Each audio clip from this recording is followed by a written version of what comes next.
Maharashtra वृत्तदर्शन news आणि Yuvagram 24 news आयोजित भव्य घरगुती गणपती सजावट स्पर्धा आणि सार्वजनिक गणपती मंडळ सुंदर गणेश मूर्ती स्पर्धा 2024 या स्पर्धेचे प्रायोजक आहेत उद्योजक माननीय शरद दादा जाधव एसजे डेव्हलपर्स मिरज।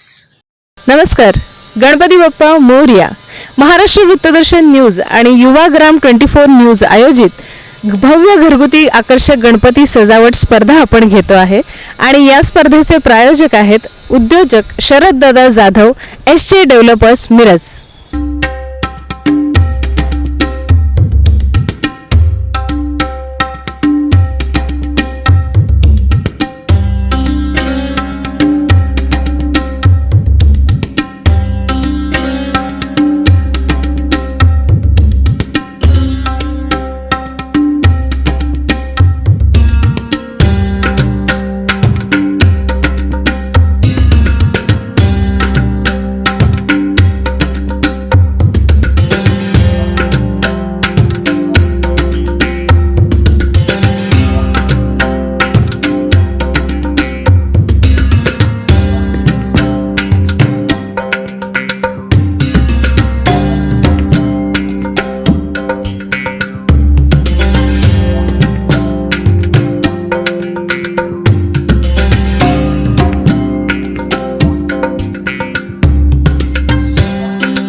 एक छान सजावट बघायला आपण आलेलो आहे मिरजमध्ये महेश पाटील यांच्या घरी।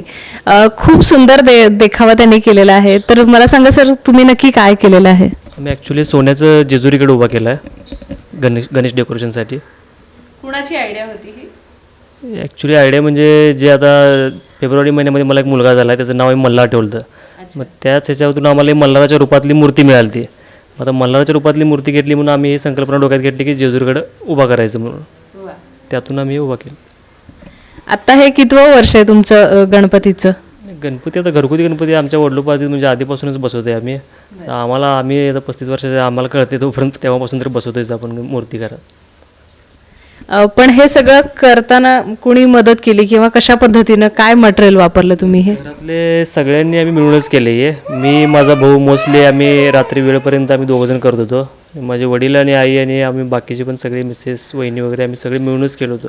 प्रत्येकांची काहीतरी आयडिया आम्ही त्यात इन्क्लूड करत ते आम्ही ते पूर्ण एंड केलं होतं त्याचं डेकोरेशनचं। म्हणजे सुरुवातीला आम्हाला वाटलं नव्हतं की आम्हाला हे सक्सेस होईल घरी करताना।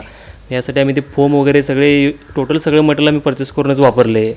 मग घरी आणून त्याचं कलर भरून परत ते व्हाईट रेषा मार्करने मारून किंवा हे जे पुढे स्तंभ उभा केले ते स्तंभ पण आम्ही घरीच तयार केले, त्यात लाईटिंगचे माळ घालून हे वर्डिंग वगैरे हे सगळं आम्ही घरीच तयार करून त्याला कलर सोनेरी पेंट वगैरे करून इवन ते वरचं जे कळस वगैरे ते आम्ही कागदीच केलेले आहेत सगळे, त्याला वरती परत सोनेरी कागदी पेस्ट केलेलं।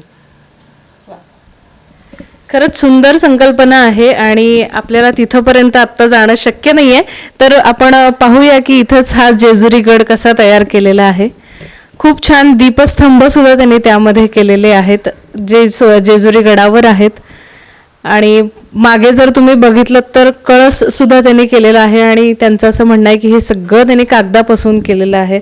तर खरंच कुठेतरी कला आहे आणि जसं म्हणतात की गणपती ही कलेची ही देवता आहे, तर तीच आम्हा सगळ्यांना शक्ती देते, अशी ताकद देते की इतकं छान आमच्याकडनं सेवा करून तीच घेत असते. तर अशीच काही छान छान अजून सजावटी बघायला आमच्याबरोबर असेच राहा. धन्यवाद.